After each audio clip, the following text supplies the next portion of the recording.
Welcome to Spectrum News at 4. My name is Ofonono Joseph, coming to you live from Uyo, the Akwa Ibom State capital. Let's take a look at the headlines. Federal government launches Youth Confab portal. IGP arrives Benue, deploys more tactical teams to end killings. Plus, M16 appoints first female chief in 116-year history. Details of these stories and more coming up in just a moment.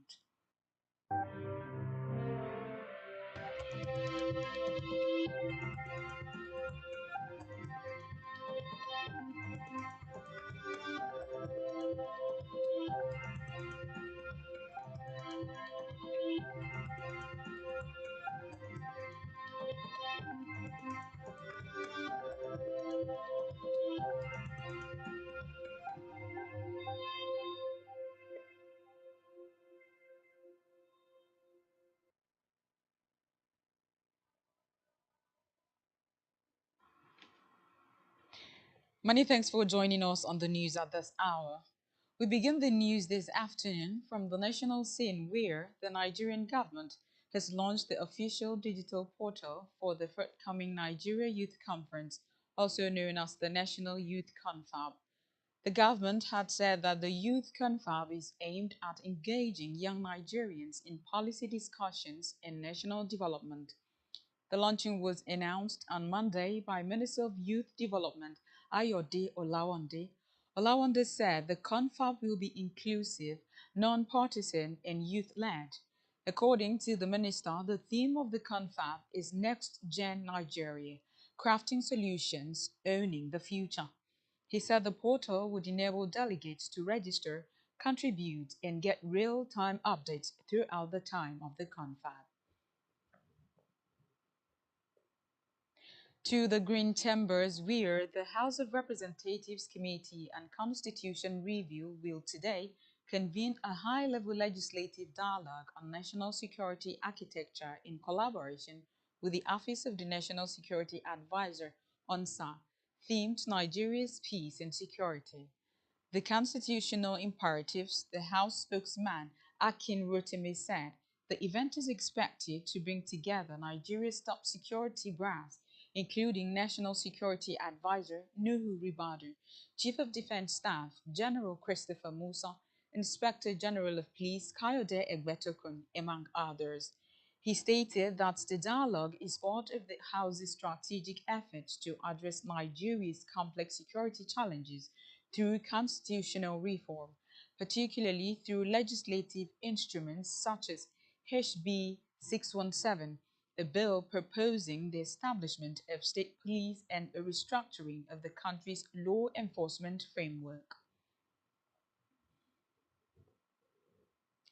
From the judiciary, the Court of Appeal Lagos Division has overturned the final forfeiture order issued on the assets of the former governor of the Central Bank of Nigeria, Godwin Emefiele, to the federal government. In a split decision of 2-1, the appellate court set aside the judgment and ordered a retrial of the case at the lower court. Recall that the Federal High Court in Lagos had, in its ruling on November 1, 2024, granted the Economic and Financial Crimes Commission's application for the final forfeiture of Emefiele's assets.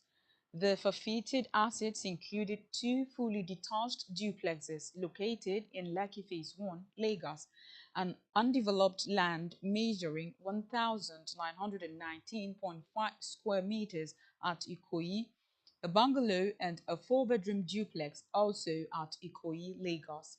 Others were an industrial complex under construction in Abo, Delta State, 8 units of uncompleted apartment on a plot measuring 2,457.6 square meters at Ikoyi, Lagos, and a fully detached duplex on a plot measuring 2,217.8 square meters at Bank Road, Ikoyi, Lagos. Additionally, the court ordered the forfeiture of $2.4 million in share certificates in Queensdorf Global Fund Limited to the federal government. In another development, the Inspector General of Police, IGP Kayode Egbetokun, on Monday arrived Benue State in north-central Nigeria, where ferocious murderers wreaked havoc last Friday, killed scores and displaced hundreds of people. Benue State has been under heavy attacks by suspected herdsmen for some time. The killings have lingered for years, with some linking it to intercommunal conflicts as well as the quest for land dominance between the autonomous agrarian dwellers and nomadic cattle rearers. However, the killings in the last few weeks have been without a break. At least over 160 residents were confirmed killed in a series of attacks by suspected herdsmen who wreaked havoc in different communities in the food producing state.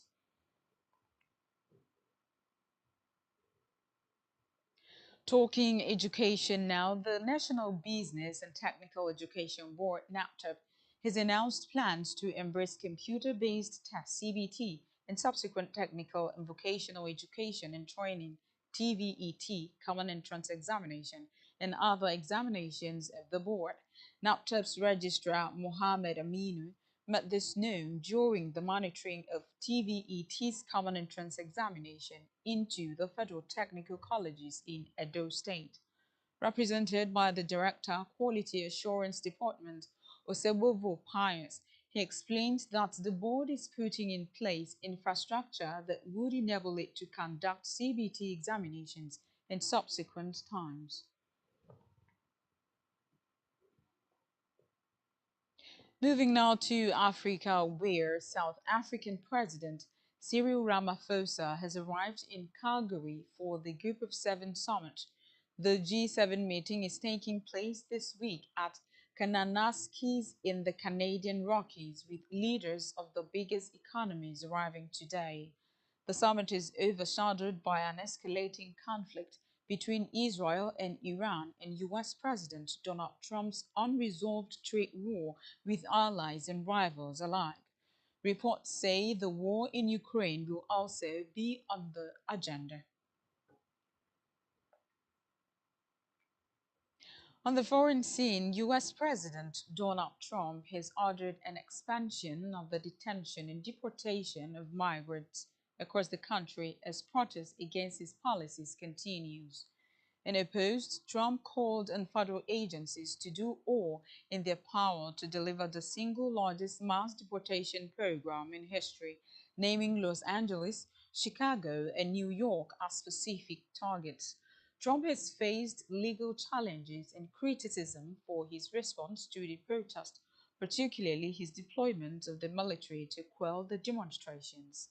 Trump said he had directed the entire administration to put every resource possible behind this effort. He also promised to prevent anyone who undermines the domestic tranquility of the United States from entering the country. Still on the foreign scene, M16 will be led by a woman for the first time in the Foreign Intelligence Service's 116-year history.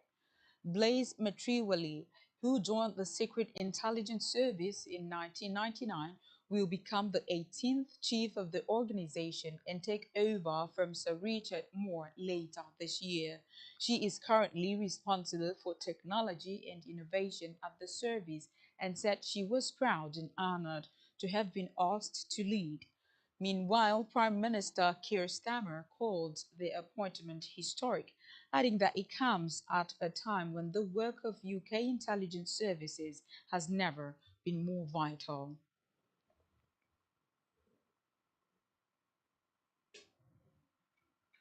Still to come in the news, Al Hilal renews interest in Super Eagles striker Osimhen with increased annual offer. Details of these and more coming up shortly.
Thank you so much for staying with us. Now to the rest of our news stories. On our business news, the federal government has called for deeper collaboration with the United Nations Human Settlements Program, UN Habitat, as it prepares to implement the newly approved National Urban Development Policy. According to a statement, Minister of Housing and Urban Development Ahmed Dangiwa has called for deeper collaboration and implementation support from UN Habitat as Nigeria enters a crucial phase in operationalizing its newly reviewed National Urban Development Policy.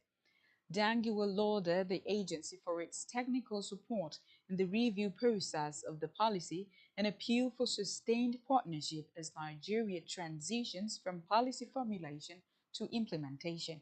The newly approved National Urban Development Policy, passed last week by the Federal Executive Council, is designed to serve as a strategic framework for guiding Nigeria's urban growth in alignment with international standards.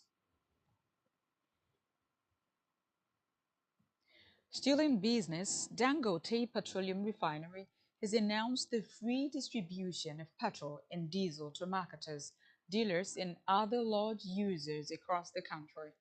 In a statement, the Lagos based refinery said the initiative would commence on the 15th day of August 2025.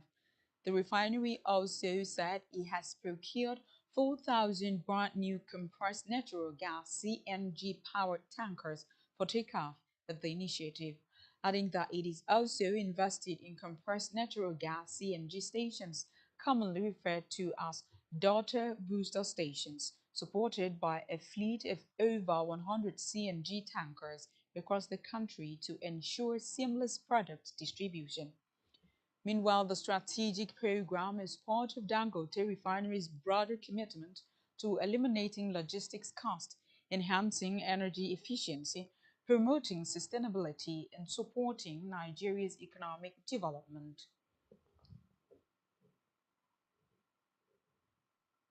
In health, eye specialists have given reasons why babies can be born with cataracts or develop the condition. The ophthalmologist said pregnant women with uncontrolled diabetes and other metabolic diseases may give birth to babies with cataracts, though there were other causes of congenital cataracts in children. The expert said it was important for pregnant women to have good antenatal care to reduce the risk of pregnancy complications that could affect the eyes of their babies when they are born. Besides diabetes in pregnancy, the ophthalmologist also disclosed that certain infections in pregnancy, like rubella, can lead to a woman giving birth to a child with cataracts, while advising teenage girls to go for rubella vaccination. They noted that cataracts in children could either be acquired by birth or after birth, warning that an injury to the eye could cause cataracts in children. Now to sports, where Al Hilal have increased their offer in a desperate attempt to sign Napoli striker Victor Osimhen this summer. According to newsmen, the Saudi Pro League side has tabled a contract offer worth up to 50 million euros per year without bonuses in a bid to tempt the 26-year-old. Recall that Al Hilal already offered to pay Osimhen 30 million euros per year after they activated his 75 million euros release clause, but he rejected the offer.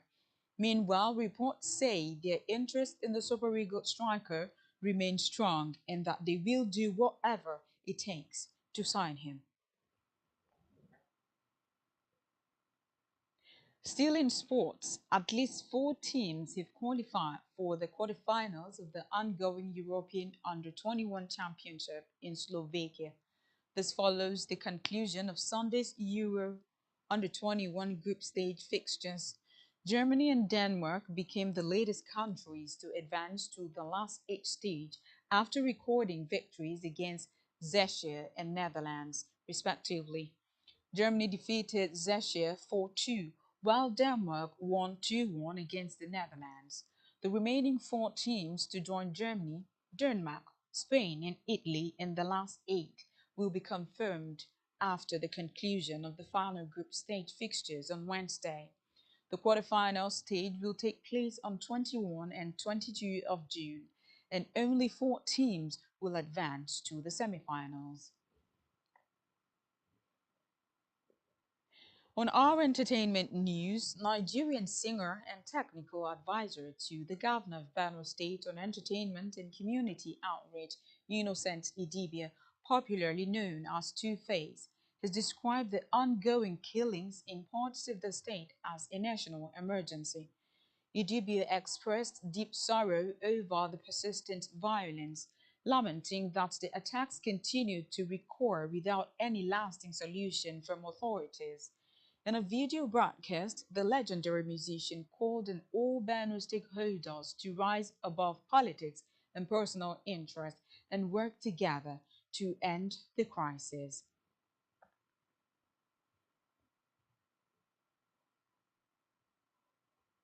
And that's all we have for you at this time.